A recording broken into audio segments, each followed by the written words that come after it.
From the front page of the Yonkers Statesman, November 18, 1916. Headline: Serbians flank Bulgarian forces. British attacks last night north of the Ankara River resulted in further progress.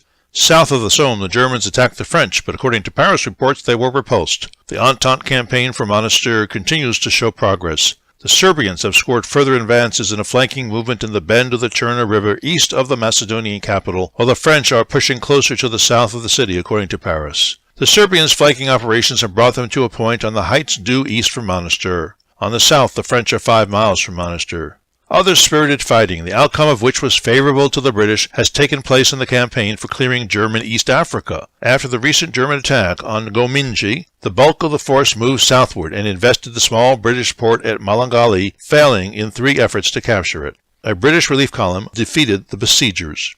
Russian troops near Sarny, southeast of Pinsk, have brought down a large Zeppelin. The crew of 16 was captured. Berlin reports the Entente attacks on the plains of Monastir were defeated yesterday with heavy losses, and the position captured by the Serbians November 15th was retaken by the Germans, it is officially announced today. The French troops made a strong attack last evening near Saly-Salicel, but broke down under the German fire, the German War Office announces. Headline: Report Massacre of Foreigners. United States government agents today received a report that all foreigners remaining in the Paral, exclusive of 5 known to have left for Kulakan and thought to have arrived there, have been killed by villa bandits. Those reported killed include at least 6 Americans, about 8 German families, and all Chinese, Arabs, and Hebrews. Among the Americans killed is said to be William Scott, son of Major General Scott. Headline: High cost of food inquiry. Charge that Western farmers purposely underestimated crops.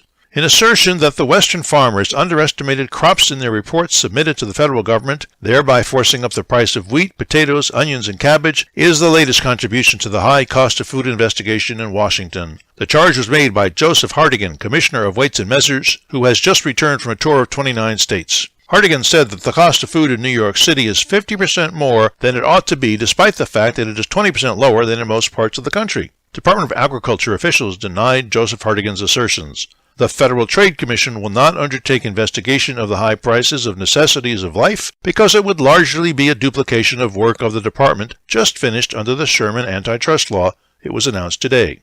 And that's the news from Yonkers 100 years ago today.